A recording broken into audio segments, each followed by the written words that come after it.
Welcome to the Designing Hollywood podcast in association with the John Campea Show. I am your host, Robert Meyer Burnett.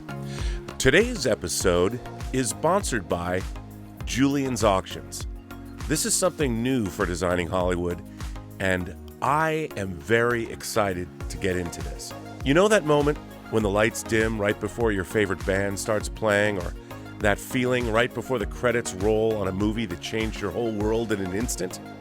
The air is charged with anticipation, and words are never going to do it justice because you really just had to be there.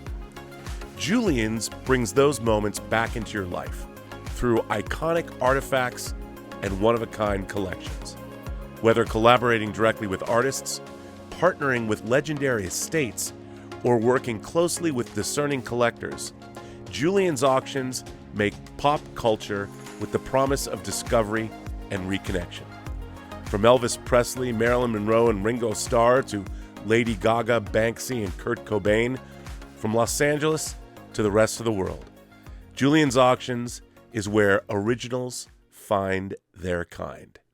And if I can throw in a little personal aside, they have an auction coming up in December that we're going to talk about that makes my mouth water. TCM and Julien's Auctions are back with Hollywood Legends, featuring 3 historic auctions over 4 incredible days. We are curating the artifacts and collections with stories that TCM brings to life and we bring to the auction stage. Starting with robots, wizards, heroes, and aliens. Perhaps the most iconic and beloved alien of all time will be at the center of this celebration as we unveil the original hero mechanical animatronic E.T. head created by the legendary Carlo Rambaldi for Steven Spielberg's E.T. the Extraterrestrial.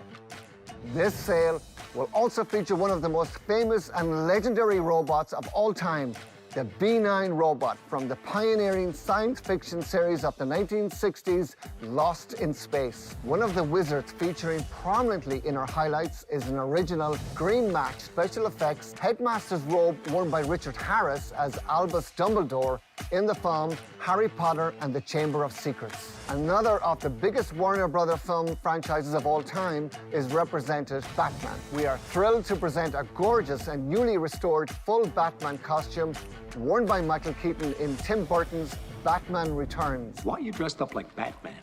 Because he is Batman, you moron. We have the complete set of lightsabers featured in Star Wars, The Phantom Menace, from the key characters in the film, Darth Maul, Qui-Gon Jinn, and Obi-Wan Kenobi. We continue to celebrate Hollywood across all eras and genres. We roll out the red carpet for glamour, grace, and greatness. Included among these gems is a singular opportunity to own iconic pieces in fashion history, such as Princess Diana's beautiful, romantic ballerina-length evening dress, designed by Moroccan-British fashion designer Jacques Azaguri, timeless class. And fashion in Hollywood is represented by items designed by legendary French couturier Hubert Givenchy for Audrey Hepburn in the film Charade, co-starring Cary Grant. Included is a marigold wool coat and a knee-length cream wool dress, fitted bodice and gathered skirt that appears as light as a cloud. We have the black satin sleeveless gown worn by Gloria Swanson as Norma Desmond in Sunset Boulevard, and the blue and white cotton gingham pinafore worn by Margaret O'Brien as Tootie Smith in Meet Me in St. Louis, co-starring Judy Garland. There's plenty more exciting auction items to check out. To start bidding, join us in Beverly Hills and online December 14th through the 17th. Visit tcm.com/Juliens to learn more. We have 3 guests with us today. The first is Martin J. Nolan. Martin, welcome to the Designing Hollywood podcast. Now, from what I understand, you are the co-founder and executive director of Julien's Auctions. That is correct, and thank you for the opportunity to talk about this fun stuff. We can talk about this all night, and I can see your enthusiasm as well, so we love that, and Jason and Laura are experts and enthusiastic as well, so we're going to have a good chat. Well, let me bring on, we have Laura here too, and Laura Woolley is the managing director and head of consignments and appraisals of Julien's Auctions, and you have extensive experience in the auction world as well as providing high-end professional and appraisal services to private collectors. That's pretty cool. It I is. love it. I get to see really cool stuff. I always say that I my bet job, you've been into places that, not a lot of people have seen or even know about. that is true. We always joke the best security is no one knowing where something is. So I've been in some weird places, that's for sure. I love it. And then, of course, we have Jason DeBoard right here. Jason, good to see you. You're the executive director of Julien's Auctions, and you're responsible for business development and creating new auctions for your company.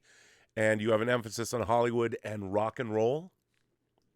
Yes, thank you for having us. We're really excited to talk to you. Love the show, and we're excited to talk about this upcoming sale we have and anything else you're interested in about Julien's, our history, kind of what we do. We've got a lot of combined experience with both Laura and Martin having been involved with the company for about 20 years now. So wow.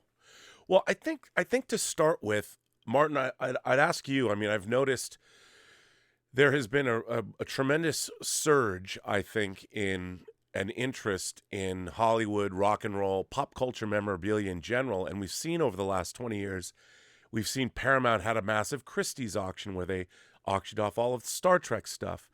You've had Dollywood, Elvis memorabilia. There's been Universal did a Battlestar Galactica auction.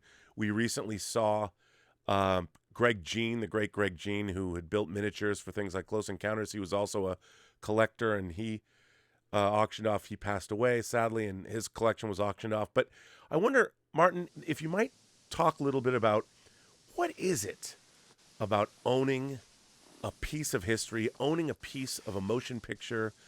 And I mean, I know as a collector myself, whether I grew up buying toys from Star Wars or something, now you can buy an actual screen-used X-Wing fighter for $2.5 million if you're so inclined. Chump change. Yeah, it's interesting. It's, as I said, it's about 20 years since I joined, and I joined Julien's from Wall Street. So I was working at Merrill Lynch as an investment advisor, talking to clients about buying and selling stocks and shares and bonds and all of that intangible assets. And I joined Julien's Auctions much to the chagrin of my managers at Merrill Lynch, because they thought, what memorabilia? They frowned upon memorabilia. Memorabilia was sort of like a fandom thing. But I saw the potential. I was curious about it.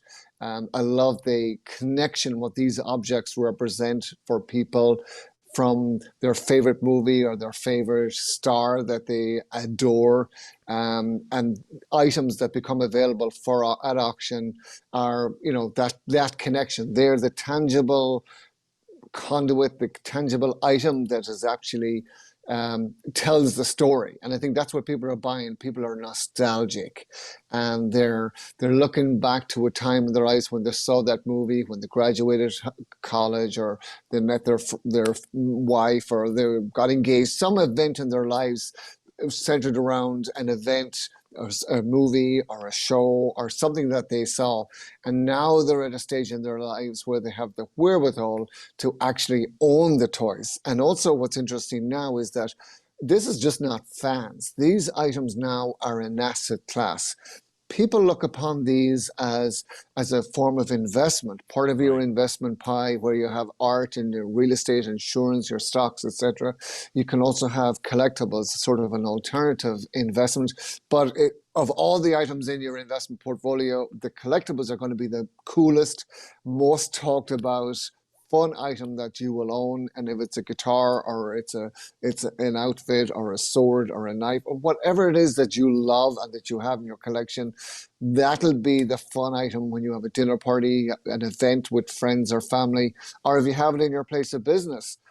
It'll be talked about. And museums also love to own these items because they're a draw. People can relate to three-dimensional items much more easily than, let's say, a Monet or a Picasso. And to some people, these items that we're selling, and especially with this amazing auction we have coming up that you referenced in partnership with Turner Classic Movies, which of course is a dream partnership as Warner Brothers celebrates 100 years.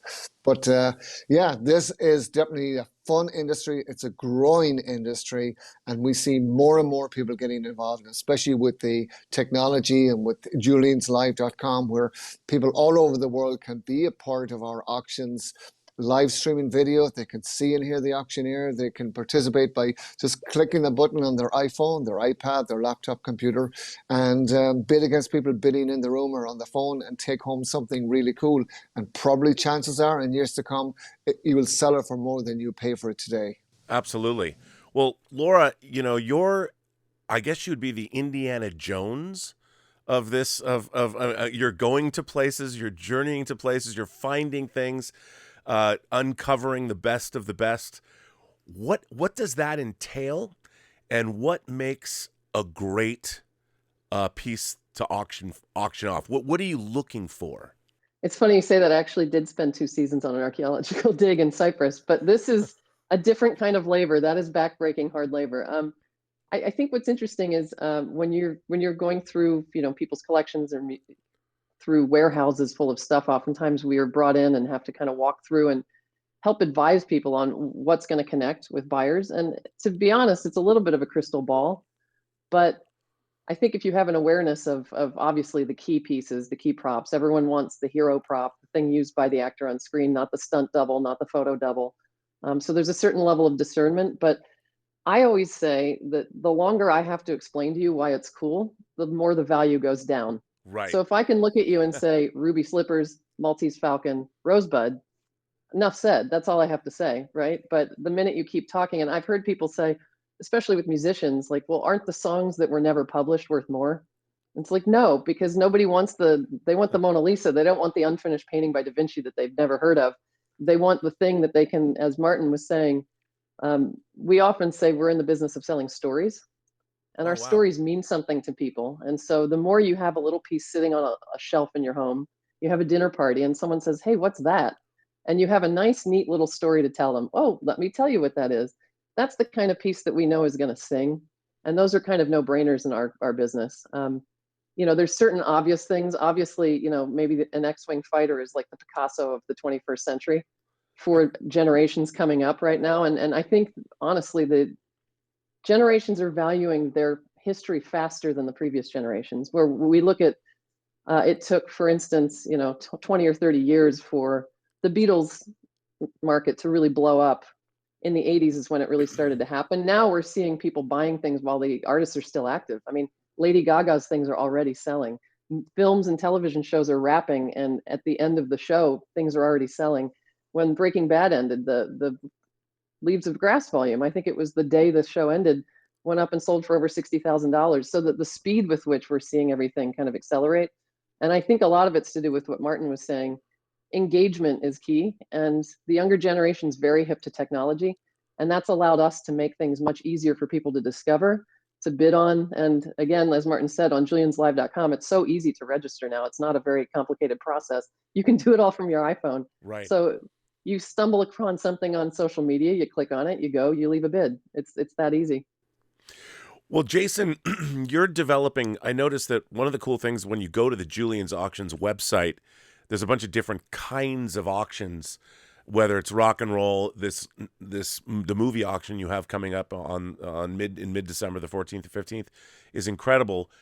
How do you decide, or what's your thought process behind the kind of auction that you're going to launch? Is it usually just a single subject, a single person, a genre? How does that develop for you?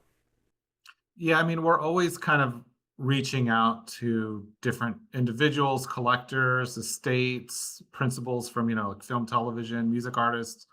So we're always reaching out, trying to find cool stuff that we know our clients and customers would be into.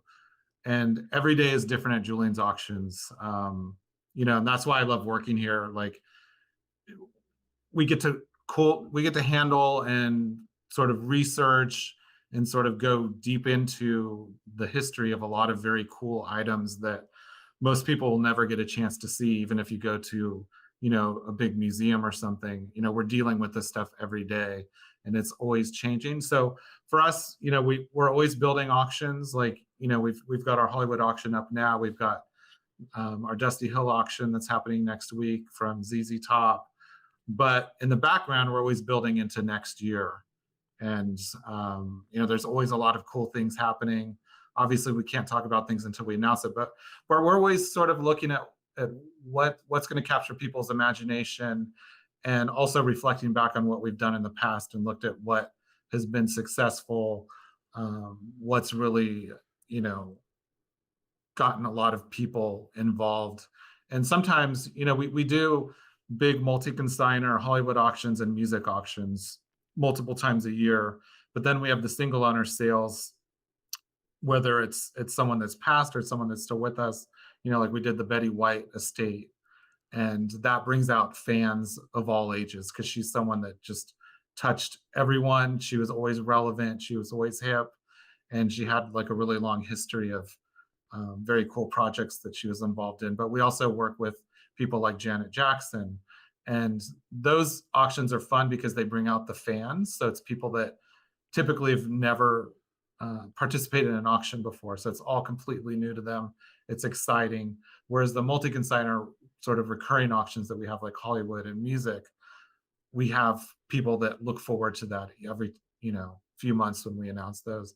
And what we're really moving towards is being more of a company that's always on, where we always have new and cool things going up on our website, being available for sale. So we're going to be doing more frequent auctions and probably more highly curated auctions as we go forward. But it's interesting you mentioned about Star Wars toys, because I think we have a lot in common, because that's totally what started collecting for me, because I came into this world as a collector first. So I sort of understand the intensity of collecting and sort of that mindset. So I totally get that, because I started collecting movie props 20 years ago, because to me, I sort of stumbled across that. Like I was buying replicas, and then I was like, oh, you can actually own a Star Wars blaster or something. So that got me into that world. And you mentioned that X-Wing that sold, and I'm friends with David Mandel. So for me, it's exciting because I'm sort of still very involved with that collector community, and I know all those people. So we kind of live vicariously through each other and see what, for me, I like to keep tabs on what everyone's buying, because it's fun to see that excitement when they, score something that's a holy grail for them. Sure. Laura, I wonder if you could tell us what makes a great piece. Like, I know in rock and roll, I'm a huge Prince fan. Like, I would love to own a Prince guitar. I mean, if I could ever have the money to afford it, I'd love to have a Prince guitar. But what makes a great piece? What is it? Something somebody touched? Obviously, you want to see something that's screen used. But in terms of what are some of the things that make a great collectible to buy at auction? All of the above. So that, I mean, honestly, not to be glib, but you mentioned Prince. Actually, that was one of the first projects that Jason and I worked on together during the pandemic. We sold the number 2 cloud guitar.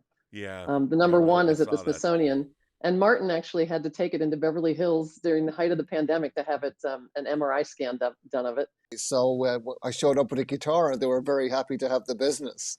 No strings attached. But I mean, honestly, that's maybe an extreme example where you have one historical importance. We had the provenance. We could prove exactly what it was. We knew the chain of ownership. The condition of that was actually terrible, and it was not a playable guitar, but the decision was made that you don't want to mess with the fact that it was all original and it was all the parts that he had touched. So if someone wanted to play that guitar, they would have had to replace the neck on it. But it was as it was the last time he'd touched it. And that's important too. You don't want things that have been messed with or changed in any way. And regardless, that guitar still sold for over $500,000, even though it's not an actual playable instrument. But it can be something extreme like that, which I call, with guitars specifically, having the most mojo. So when I look at someone's guitar collection, I'd say, this is the one they logged in the most hours playing. There's always kind of, I call it the one you're grabbing when your house is on fire. And oddly enough, there actually was the guitar that Tom Petty grabbed when his Malibu house was on fire. So those are real things, and that's not just something we make up.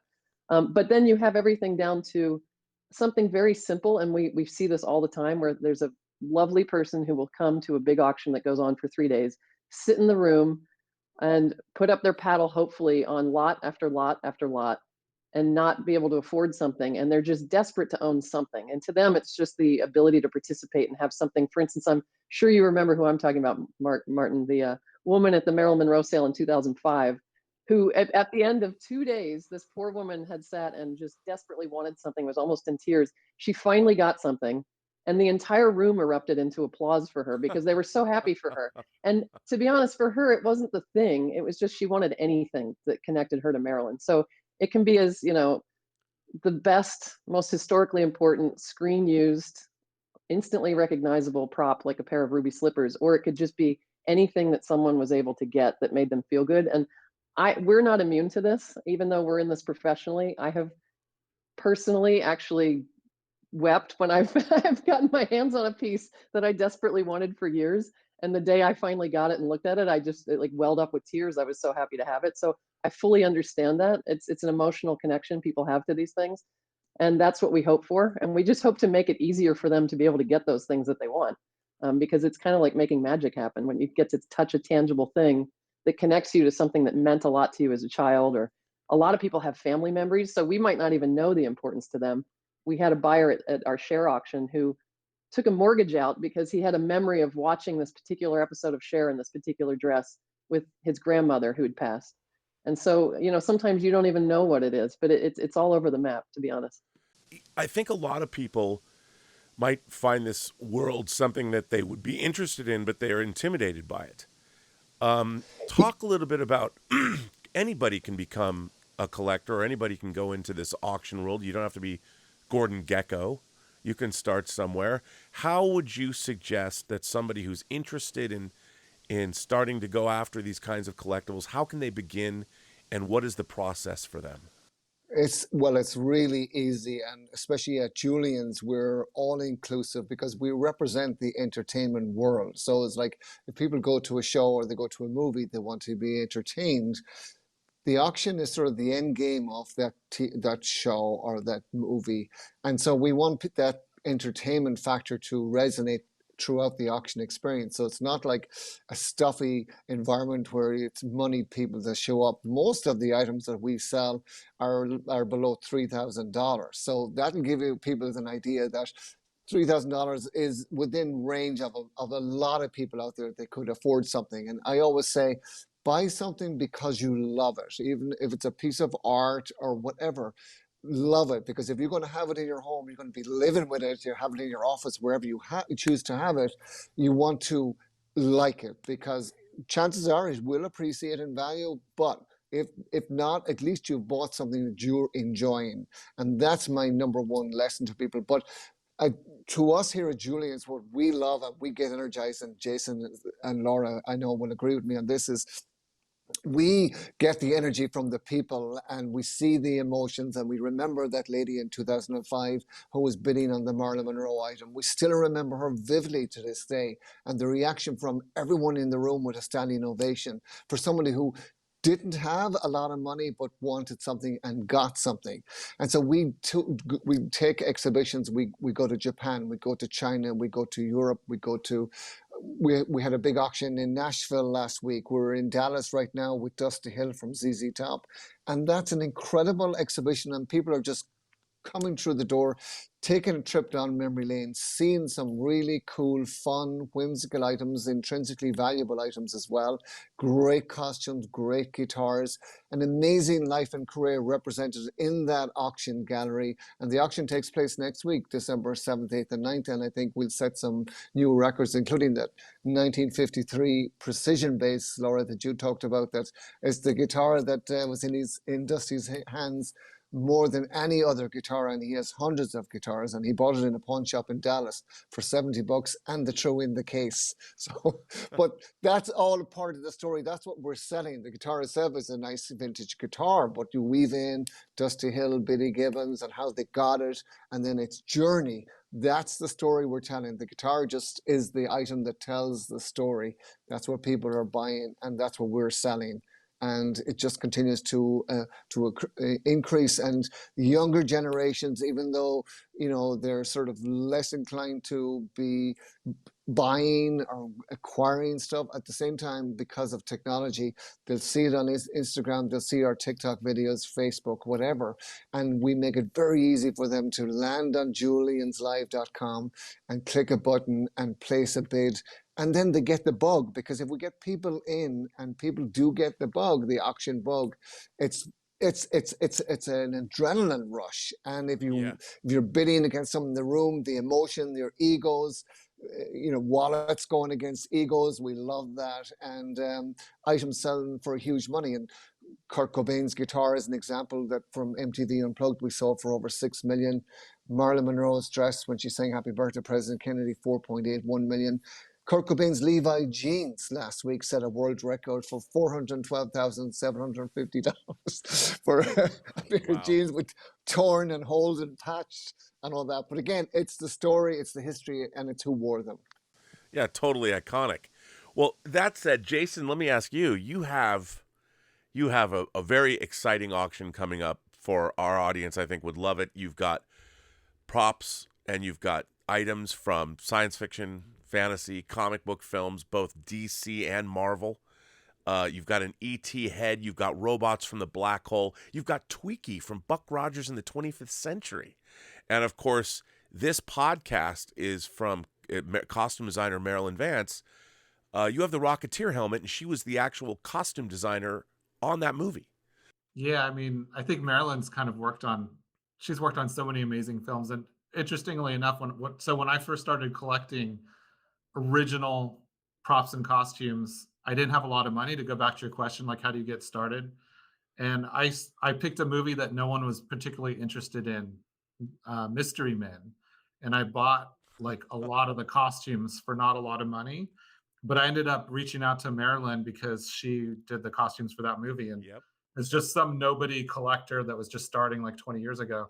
She was nice enough to get on the phone with me and give me insights into what different tags meant, handwriting, stunt, hero.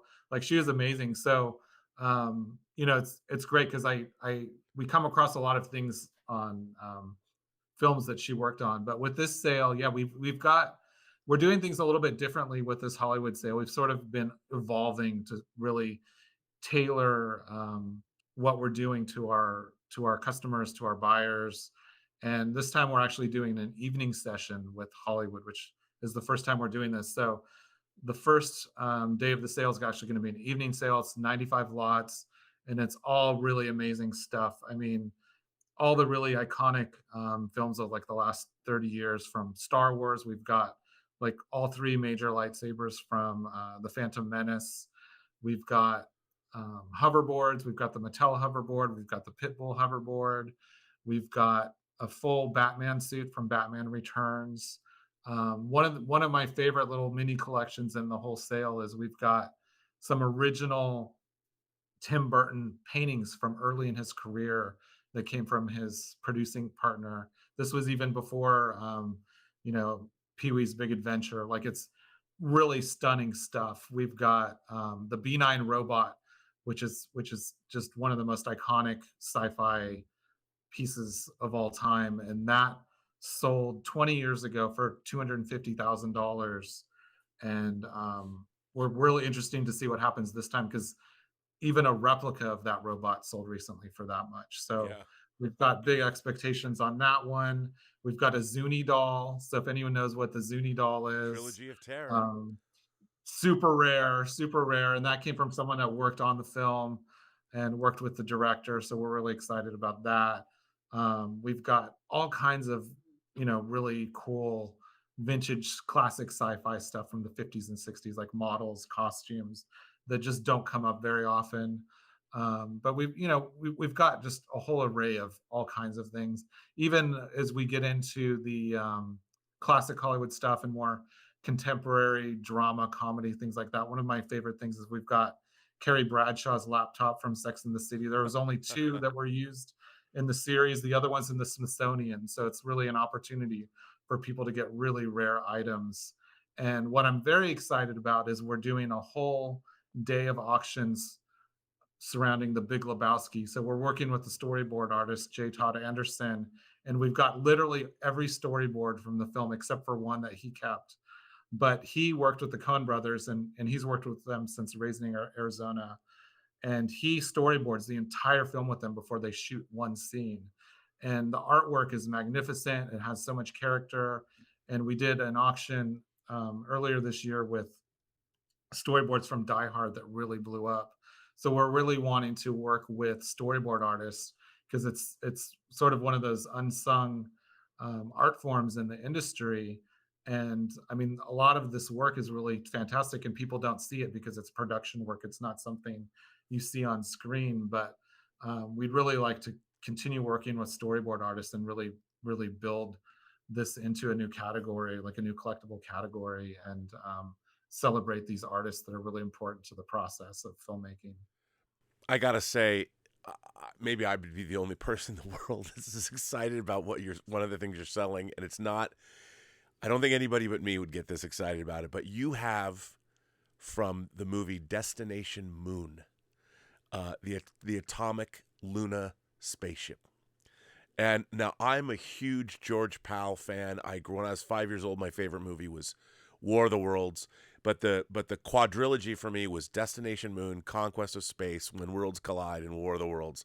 And to be able to get, I think, to speak to what Martin was saying, to have, if I had the money, if I wasn't so mortgage poor, that's the kind of thing I think maybe would be within someone's means to get, would be that. I mean, you'd have to have a connection to the movie, I think. But for me personally, seeing that come up when I was reading your list of stuff, I'm like, oh, I don't think anyone, I'd have it in my house and I'd have to explain what that was. People would be like, that list looks like a 50s rocket.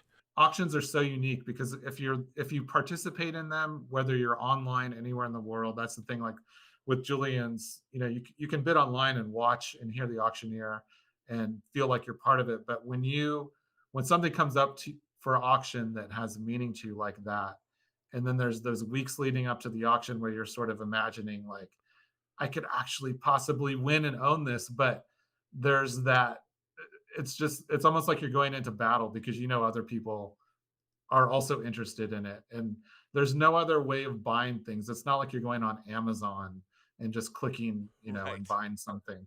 Like, you don't know the outcome until it's happening. And as a participant, you're having to make this decision like, oh, can I go this much higher? And oh, 3 other people are bidding. So that means maybe it's even better than what I think it is. You know what I mean? There's just so much emotion wrapped up into it. And it's fun for us because being at our own auctions and watching our bidders, like you get invested, like you see how badly someone wants something and you start rooting. Oh, I really hope that person in the second row gets it and sometimes they'll even come and talk to us before the auction and you sort of know the background and context and history of like why it's important to them. And, as an auction house, we're impartial, like the highest bidder wins. But personally, you're like, oh, I really want that person in row 2 to win it because, Right. Him and his wife got married and, whatever song came on when he proposed. And, there's a lot of just very unique stories where we're finding cool things that bring meaning to people's lives. And I think it's important for people to have that escape and have, something that sort of elevates their world that means something and that experience they take with them forever. Like when someone wins something that is really important to them, that could be like a highlight of their life, because Sure. they might connect with a movie and then they have this thing that they literally saw on screen with that actor holding it. And it's just a very powerful thing. Laura, I wanted to ask you in terms of when somebody passes away or you find things, how do you go about acquiring something for auction? Like, what is it you have to go through? What process do you have to go through to get something to Julien's to actually auction it off? Okay, I'm going to answer that. But I just wanted to add one more thing to the previous discussion Yeah, go ahead. about if you're a beginner collector. The one other thing, because what Martin said is exactly what I always say: buy what you love, because you can never guarantee what's going to happen in the marketplace. So worst case scenario, you still have something you love. I feel like people who buy only because they're trying to speculate are the ones that usually get stung, and those are the pieces that don't go up. So maybe it's collector karma. I don't know. But my biggest piece of advice is also buy quality and not quantity. I think some people get so anxious to build a big collection that they would be better off buying one really good piece each year than 20 mediocre pieces. And those are the pieces more likely to kind of accrue value over time. So that's my thing. But in terms of how you get things into auction, obviously one of the big things for what we call single owner sales. So we call them multi-consignor and single owner sales. The single owners are obviously everything's from one person, the single owner. Multi-consignors, you could have 300 consignors for an auction of 1,200 lots, because one person might consign one thing or another person might consign 50 things. Right. Just so that's clear. And obviously for each person, the reasons are different. And in our world, we joke that there's death, debt, and divorce, the 3 Ds of auctions. And with the fourth one is actually discretion, which is sometimes people choose to liquidate or monetize something. They don't necessarily need the money. They just decide, I'd rather have $10,000 than that thing I've looked at for 20 years and I'm over it now. I'd rather get a new couch, right? So that's discretion. But there's a lot of different reasons. For the people in your world who are your listeners, one of the things I've come across a lot, because I spent 17 years in the independent appraising business, is I can't tell you how many times I've received phone calls from people in the industry who are hair, makeup, people who are storyboard artists who create their own work. And they discover sometimes that because of certain IRS restrictions, they're not allowed to derive tax benefits from donating some of their own work, because there are certain rules around self-created works. And the IRS put those things in place because they didn't want something like a painter to just every year paint a new painting and then take a tax deduction by giving it to a museum, because you could do that. You could just keep creating things for the sake of taking tax benefits. So it's complicated, and I'm not giving tax advice because I'm not an accountant.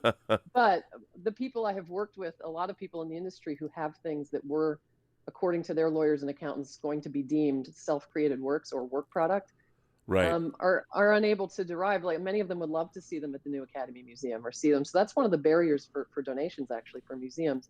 So oftentimes they decide, well, I can't really afford to do this without taking some financial benefit from it, so maybe I'd rather just sell them at auction. And so that's actually, for many people, I think in your world of listeners, sometimes a defining factor in their decision making is that it's wonderful and I'd love to see them there. However, I'm not a charity, so I need to get something back out of it. Right. But everyone's reasons are different. And the process is basically, if someone's passed away, we're dealing with the trustees, the family. Depending upon the politics, you go in and meet with them, get a sense of what their expectations are, find out of what they have, what is the family planning to keep, what do they want to get rid of, because we're not here to pressure people into taking away family heirlooms. They have to make those decisions on their own, and then we come in and evaluate kind of fairly, okay, this is what we would expect for the kind of things that you have here. Sure. And you evaluate them. I mean, sometimes I could say, I don't know what the current rejection rate is at Julien's, but there's a pretty high rejection rate, because a lot of times you have to do a tremendous amount of research to, less so with people who are the actual storyboard artists donating their storyboards. We don't have to worry so much about authenticity. And also with the estates, we don't have to worry that it's coming right out of their home. So that makes things easy. But because this is kind of the Wild West in some of the collecting circles, boy, do we have to do a lot of research. And it is really tough out there because there's so much bad stuff floating around that we try to police and do the best we can. These items are so valuable now that, people, there's copycat people out there that try to copycat or imitate items in the hopes of making a quick buck. And that's where our due diligence comes in, and where it's really important that we authenticate everything and we make sure, the chain of ownership, the provenance, it all adds up before we will introduce it to the world of buyers. So a lot of work goes on in the background, the discovery, the research, and the actual authentication of the items. And suddenly the person who created it might reach out and say, actually, I worked on that. And it's like, great. Always feel free to reach out. We love talking to the people who make these things because they have the best information of anyone on the planet. We just don't always know how to get in touch with them. And we try, trust me. Yeah, that's how I got acquainted with Julien's in the first place, was because I was a collector and had a blog called the Original Prop Blog. And the focus of my website was really just trying to help other collectors be more sophisticated with and be careful about what they're buying, and doing research and offering, authentication services and sort of building a network of who to ask for authenticating all different kinds of properties, because it's all very like one-off, and no one knows everything about how to authenticate, the myriad of different types of even just film and television props and costumes. But being tapped into a network of people that have good intentions is really key, because then, if you come across something that you want to buy and you're not sure if it's authentic or not, if you have that network, you can reach out, and then if that person doesn't know, they might know someone else who knows. So a lot of it is just having a trusted network of people that have good intentions. And that's how I got to know Julien's, was because I was doing a lot of articles about different auction houses, and I was interviewing principals of different auction houses.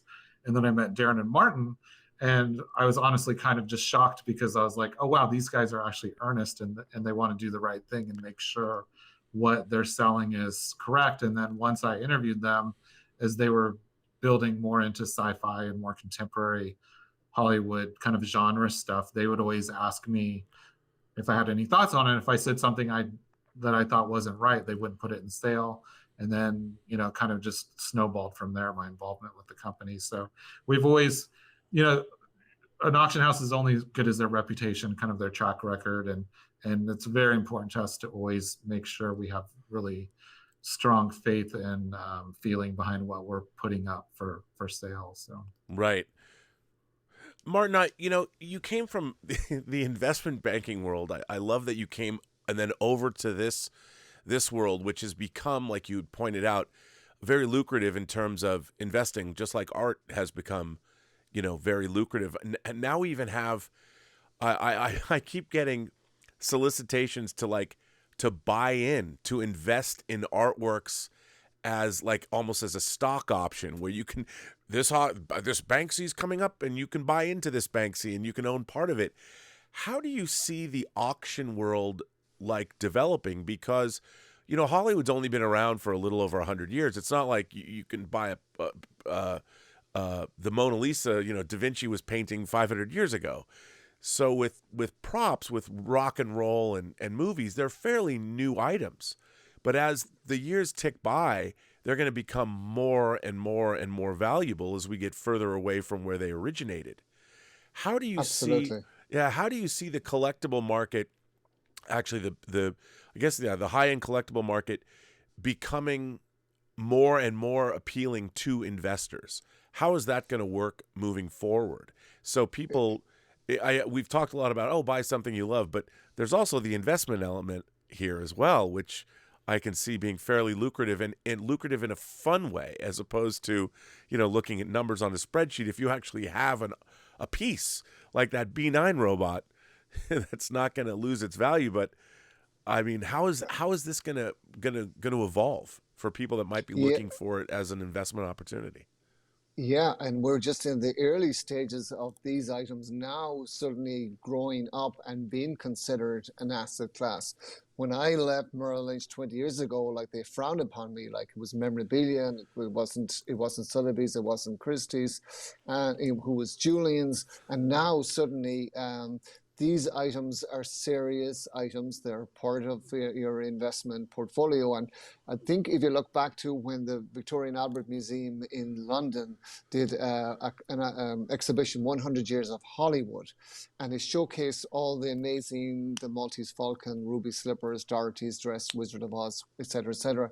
It sort of gave credibility to them. And then the V&A followed up with an incredible David Bowie exhibition on all his clothes, handwritten notes, lyrics, etc., etc. They sold more tickets for that exhibition than any other exhibition. Then the Metropolitan Museum in New York did the Play It Loud exhibition with all the music instruments. And so that gave credibility to the fact that these items are, yes, they're working instruments from movies or from, music events, etc. We had, when we sold Kurt Cobain's guitar for $6 million, we had a syndicate come to us that offered $10 million to the winning bidder to see if they could own that guitar. And so the idea is they're owning a piece of that guitar, just like they're a shareholder in any other instrument. And in years to come, when they cash out, chances are it'll sell for more than what their share is currently worth. So yeah, it's just beginning. This is going to become more and more part of, because people can relate to it. It's interesting. It's much more fun. And now, recently we saw, and I always talked about the difference between coming from Wall Street, where I was selling intangible assets, to now selling really fun, cool, tangible items that you can see and touch and hold and talk about. And then we did 360 when we start selling NFTs, non-fungible tokens, which are sort of on a little bit of a down low right now, but I still think NFTs are here to stay. And certainly for the younger generations coming up, where they're less inclined to own stuff, but they still want to have the cool factor in owning an NFT because they grew up in the digital world. So that's also an area that's going to grow significantly over the next years to come. Do you think that there's a new area of interest that is just opening up in terms of owning? Like, movies and rock and roll are the obvious things that you can go to, but is there something that maybe that no one's thought of yet that you see as the future, a collectible market that no one's quite tapped into? And we have conversations about that almost on a daily basis. Like, who's the next hot commodity? Who's the contemporary artist today that's affordable, that's going to have the staying power of Cher or Barbra Streisand or the Rolling Stones? Like, who can you get today? Like Taylor Swift, is she going to be around in 6 decades, 7 decades time of performing? She's obviously very hot right now. We're looking at that. We're also looking at other areas. Obviously, street art is something we've branched into. Probably 2013, I think we started selling Banksy's, and that's an area that has huge growth potential as well.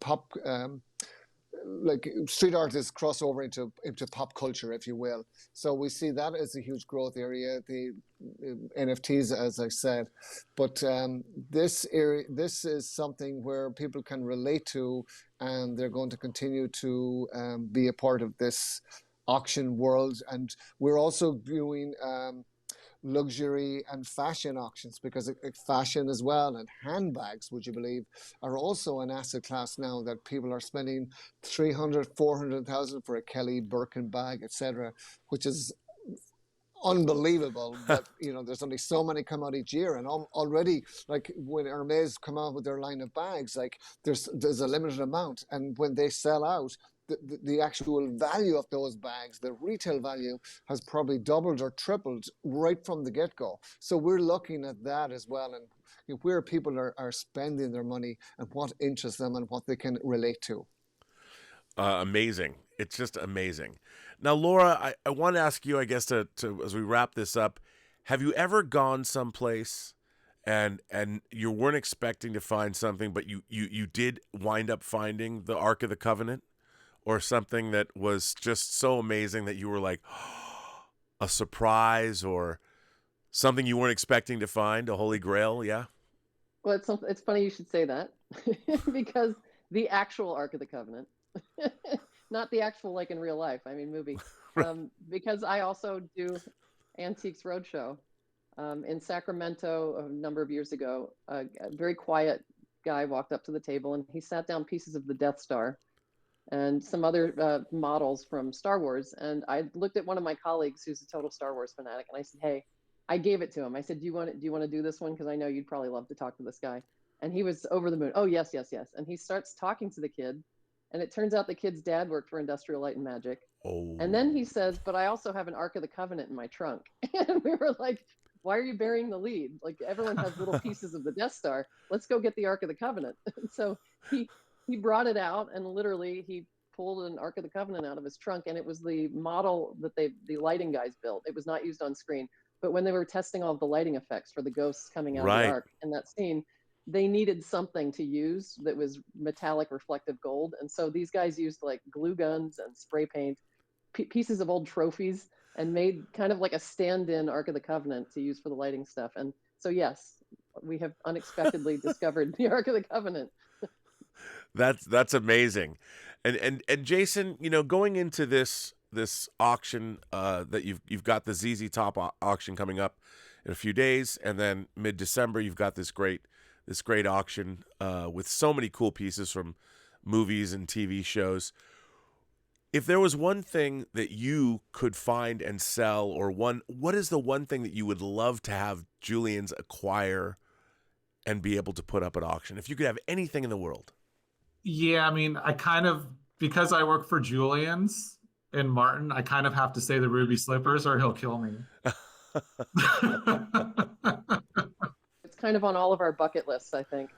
You know, we're talking about all this amount of money and what we're selling and what people are paying. Sure. We always encourage a charitable component to our auctions, and we take great pride in the philanthropic side of the business, because when we go to sit down with Cher, or let's say Chuck Hill, Dusty Hill's widow, and we mentioned charity, she said absolutely she wanted to donate a generous portion to Music Cares, which is the charitable component of the Grammys. So that's musicians helping other musicians. So every conversation we have with people that come to us to sell at Julien's, we always encourage, like Ringo Starr for the Lotus Foundation. All of the celebrities, they're asked on a daily basis to donate to charities, and they have their own charities. They do incredible work. And same applies when it comes to an auction. So when people come to Julien's auctions, chances are when they're bidding on items, a portion of the proceeds of the item that you're buying will go to benefit a charity. And that's sort of the feel-good factor about this. And we also like to pay homage to the amazing, I gave an interview earlier about the Hollywood auction, in particular Edith Head's sketches, and like that's like the storyboards that Jason spoke about. Yeah. That's original artwork, but that's the creation of the magic that we take for granted when we go to the movies and we sit down with our popcorn and we entertain for 2 hours. We take all the props and all the clothing and everything we see for granted, but we have to remember the amount of work that these prop people and the designers and all the people in the background put into this effort to create the magic that we get to talk about and we get to sell at our auctions going forward. Well, I think that's a great place to leave it. You know, I want to thank you all for being here. I want to thank you, Jason, for being here. And Laura, for you to be here, thank you for your time. And of course, Martin, thank you for being here. Absolute pleasure. Yeah, thank you. And thanks for your patience with the technology on my end. No, it's great. And once again, you can find the link below to Julien's Auctions website. And of course, I would encourage everybody to look at the upcoming auction they have December 14th and 15th, because there's so many cool props that I know that our audience would love to see. A special thank you to founder and executive producer Martika Ibarra, co-founder, costume designer, the legendary Marilyn Vance, and of course, John Campea from The John Campea Show. Thank you to all of our viewers for tuning in, and be sure to subscribe to our YouTube channel. Tune in to the audio version wherever you listen to podcasts. I am, of course, your host, Robert Meyer Burnett, and you can find me on Instagram at RMBurnett, or find me on Twitter at BurnettRM, or on YouTube at The Burnett Work. Thanks very much. Like, subscribe, and give us your comments. What would you like to see on the channel? Right down below. Thanks very much for watching, and we'll see you on the next episode of Designing Hollywood.